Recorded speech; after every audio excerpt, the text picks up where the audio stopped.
And then the other thing that we try and do for family caregivers is respite, which basically just means trying to give you as a family caregiver a little bit of a break.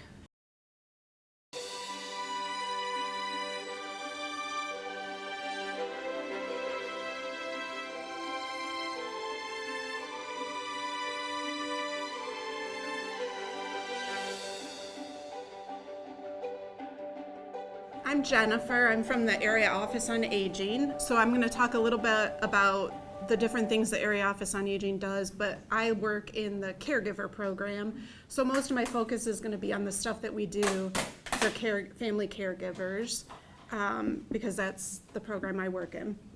So there we go, the Area Office on Aging. Justin Moore is our president and CEO. I'll have our contact information up later too, and I can give you that as well. Like I said, I'm from the Caregiver program. The Area Office on Aging, we service Northwest Ohio, so that's 10 counties.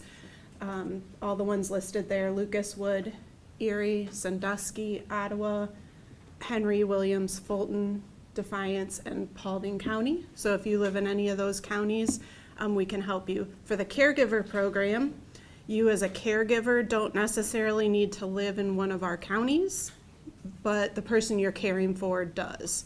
So if you are an out-of-town caregiver and living even in a different state, there are certain things that we can do to try and help you through the Caregiver program. Excuse me, what would Hancock County be under? That I do not know, but I can look if you give me a second. It's through Lima. Through Lima. I did bring our resource guides. In the front of it, there is a map of Ohio, and it has each of the Area Office on Agings listed for what county you might live in, if not in Northwest Ohio. Okay. For the caregiver programs, though, each county, not each Area Office on Aging does them a little differently. So if you live in one of those other counties, especially for the caregiver program, you would want to contact them directly to see what services they provide for their caregivers.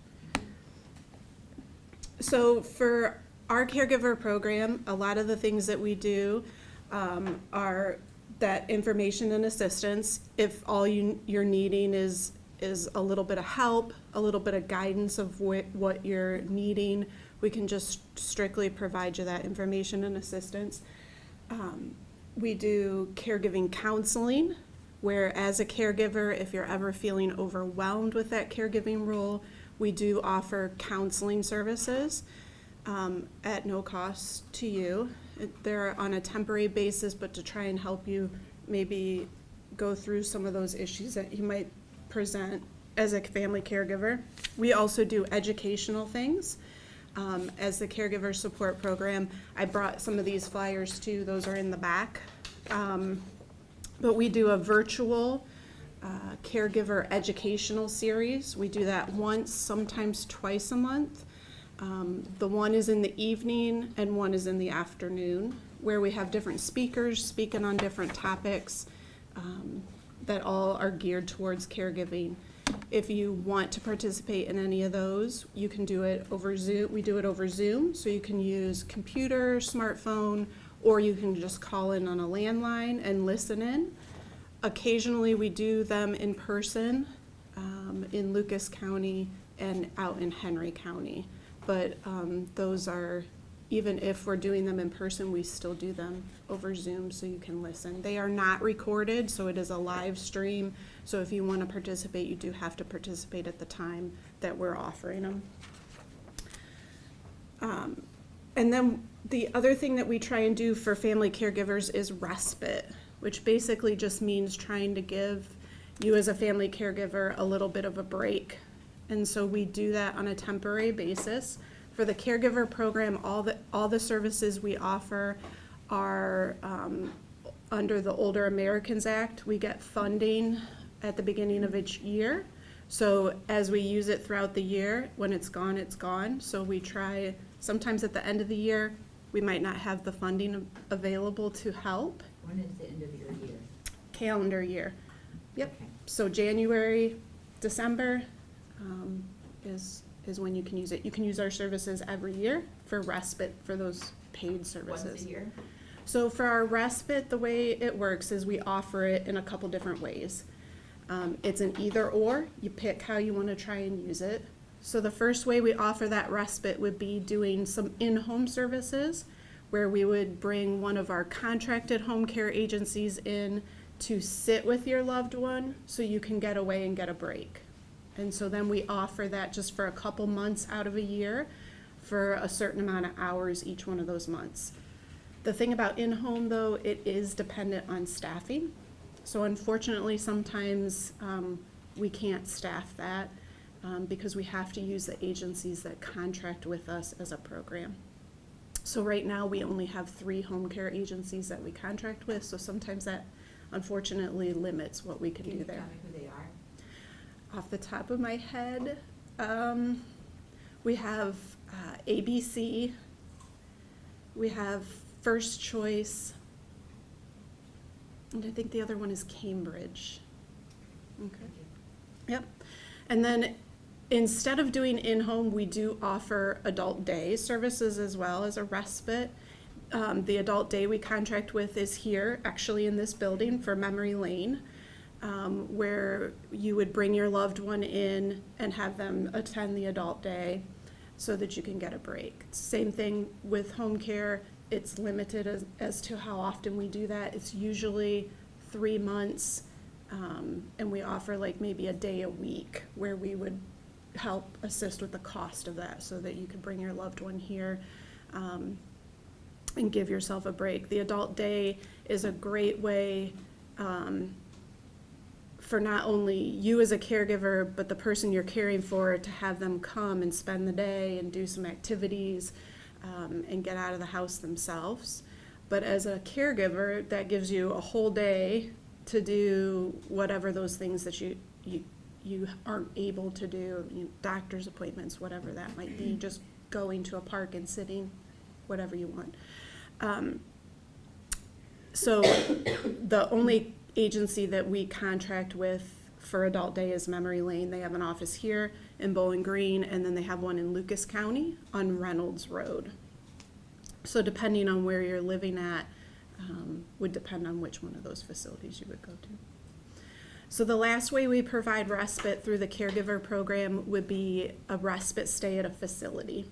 And that facility would be of the caregiver's choice. We usually ask that you give us a couple choices of where you would want your loved one to be so that we, in case maybe that first choice doesn't have a bed available, we can quickly move on to those other choices. For a respite stay, you can use it once a year. And really the amount of time that we give really depends on what funding money we have available. If we have a tight year where we don't have a lot of money, we might limit the amount of days that we offer.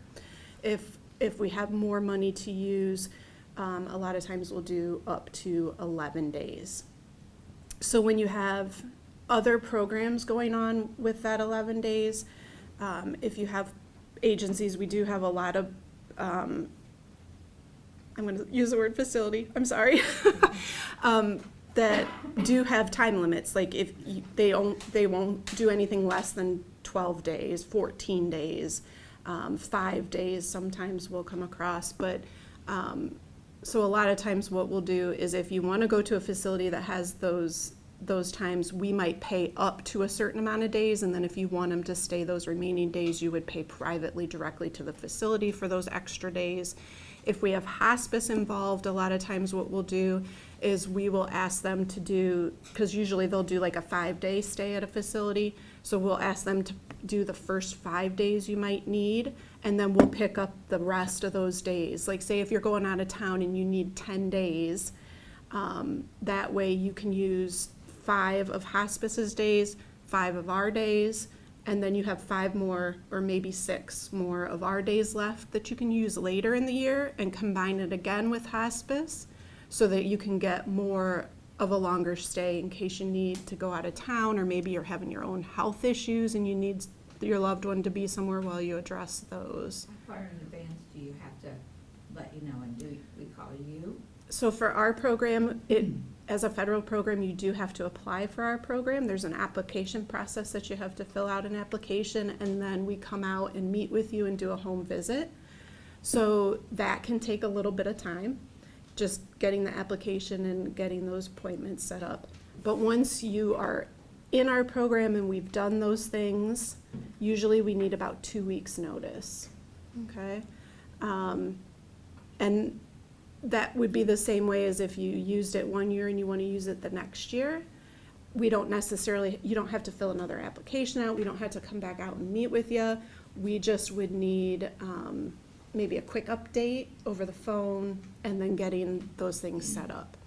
And the things that we need is at least that 2 week notice. If you have more, that's great, because then we can have it set so that we know you're going to use it. And we need 3 choices of facilities that you would want to go to. Sometimes when we're combining with hospice, a lot of times they might already have the facility that you're going to use, and so we just need that one choice. And do you have a list of places that take people for respite? So we provide a list of nursing homes and assisted living facilities, because depending on the person you're caring for, you could go to either or. That part doesn't matter to us. But we'll provide you a list of them in your county or the surrounding counties, and then it's up to you to decide which one to use. I can't necessarily recommend a place, but as they said earlier, like checking, going to visit, looking at Medicare, comparing them, asking family members who've been places, going to tour, it's always a great idea. Thank you. Yeah, but at least, you know, if you have those 3 choices, then yes, we'll go from there.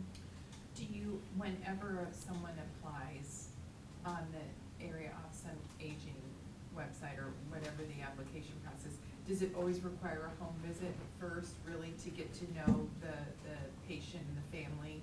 And then once you said that's completed, then you're able to get them in the system. So Yeah. it's better to think ahead.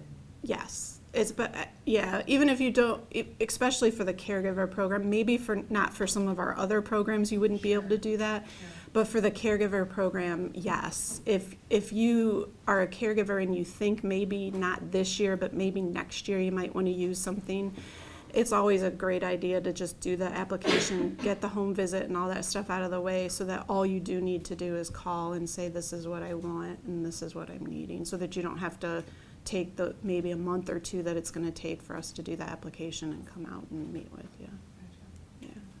Some of our other programs that might not, you can't do that. They have limits on to how long you're evaluated and everything.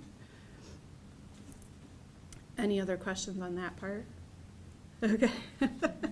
Yeah, but the respite stay is a great way just for you to get a break. And sometimes when you're going out of town, you just unfortunately can't take that loved one with you. And I don't know if I said this, you don't necessarily have to be living with the person you're caring for you to be using our services. You can be a caregiver that's not necessarily living with them, but that person you're caring for does need assistance with things. And some of our supplemental services, we do on a limited basis provide assistance with low-end medical equipment that maybe Medicare will not pay for. So that might include shower chairs, grab bars being placed in a shower. Once again, all those things depend on funding. Sometimes we have in the past been able to do higher end things like a ramp or a stair chair lift, but a lot of that once again depends on where our funding money is at, what we're able to help with. We do also help with incontinence products. If your loved one's using incontinence products, we will help on a temporary basis to assist with purchasing some of those, because it can get rather expensive pretty quickly. So it's not enough to maybe last you through a year, but at least it'll save you a little bit of money getting whatever you might be using. Any questions on that? Okay.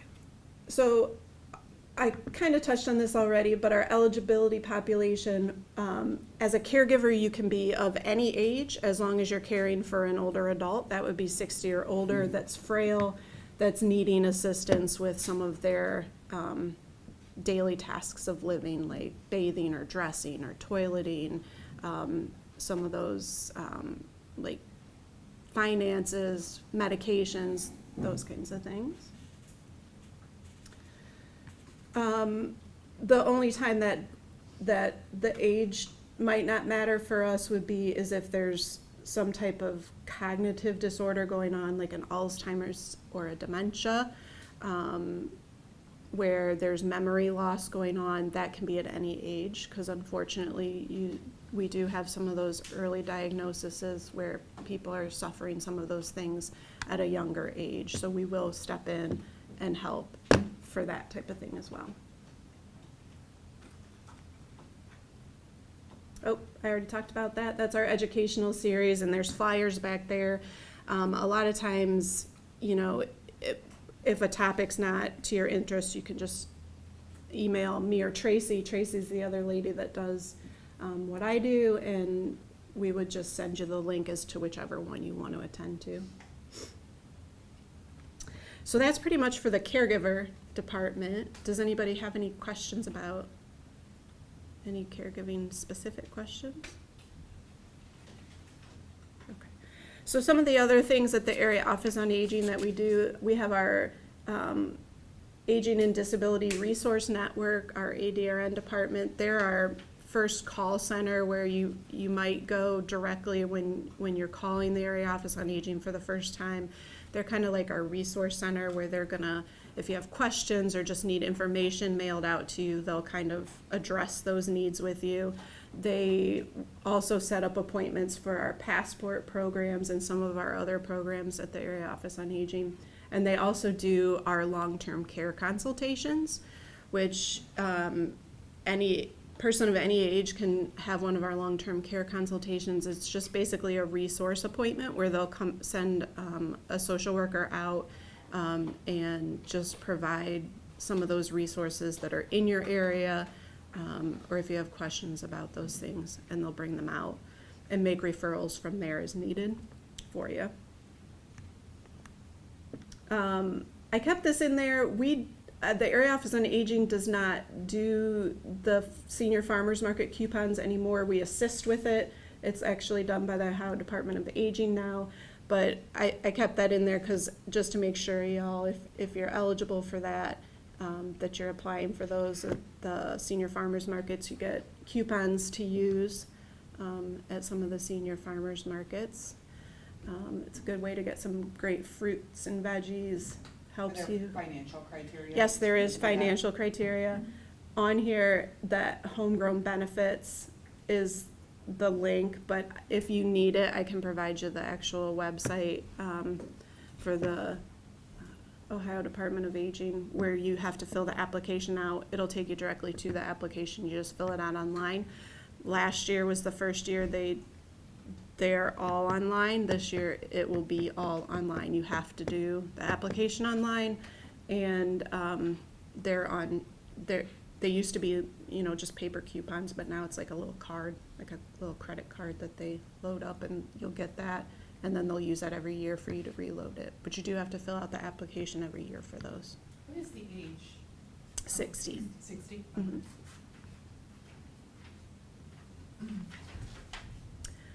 So the other big program at the Area Office on Aging is our Passport program. It's a Medicaid waiver program where they try and keep people in their homes as long as they're able to. It is a Medicaid program, so you do have to qualify for Medicaid, which has an income-based, asset-based limits. So I did also bring those if anybody's interested in the Passport program. It has everything on here, just the flyer with the income limit, the asset limits for qualifying for that. But they do a lot of different things if you qualify for that. They have a case manager that manages your case, but they'll pay for like personal care, homemaking, emergency response systems, everything on their home delivered meals, transportation. They also do, Medicaid also does respite care if that's needed at a facility. And they will offer assistance with adult day as well, if that's something that you're wanting as well. And home medical equipment, medications, all those kinds of things. For a passport, you do have to be over the age of 60. You have to live in the community, and they do, if you're wanting to apply for passport, we'll send out a passport assessor, because you do have to meet what they call a level of care. So you need to be needing assistance with your daily tasks of living, bathing, dressing, those things in order to qualify for that program. And then once again, you do have to qualify for Medicaid. And if you have the passport assessor come out, they will bring the Medicaid application with them, have you fill it out, and they'll turn it in for you. And then you do have to follow up with the Jobs and Family Services in your county to complete that. They do. And then they'll give you the list of things that you would need to supply for Medicaid. This is what the income and asset limits are right now. It changes every year. But right now, can everybody see that? I don't need it. Yeah, okay. So the asset limits is for who is applying for the Medicaid and the passport.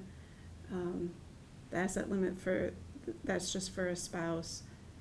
And then just so that a lot of times people think that if you're married, that they're gonna count both your incomes. They do not. They're just counting whichever person is applying for the Medicaid.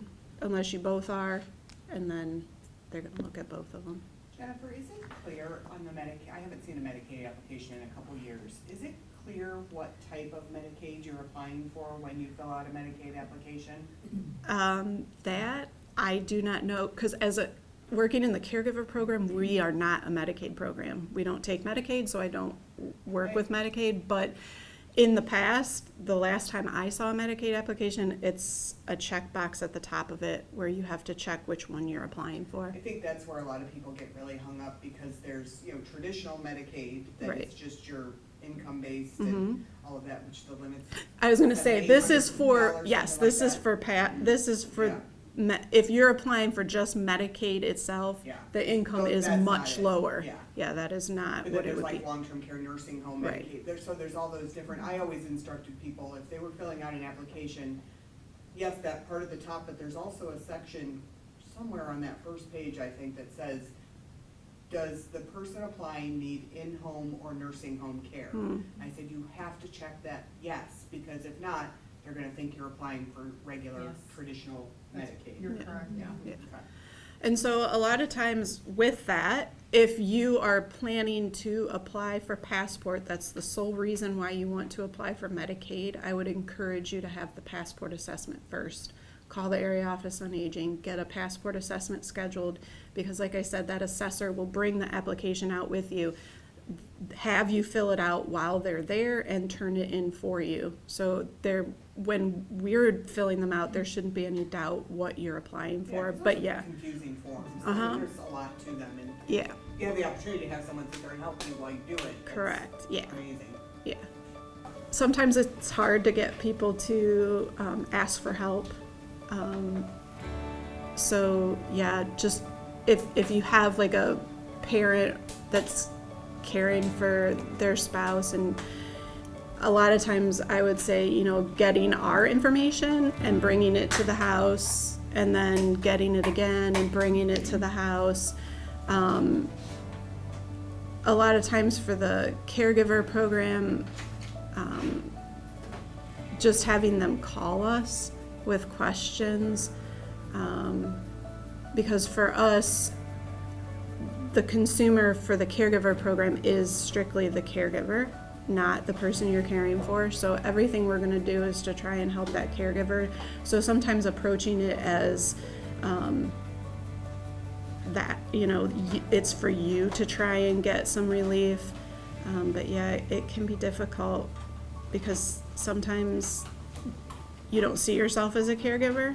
And that's why I mentioned too that you don't have to be living with the person that you're caring for, because sometimes you can be just helping mom or dad or go to the grocery store or, you know, go to doctor's appointments, but so you're not maybe necessarily viewing yourself as a caregiver.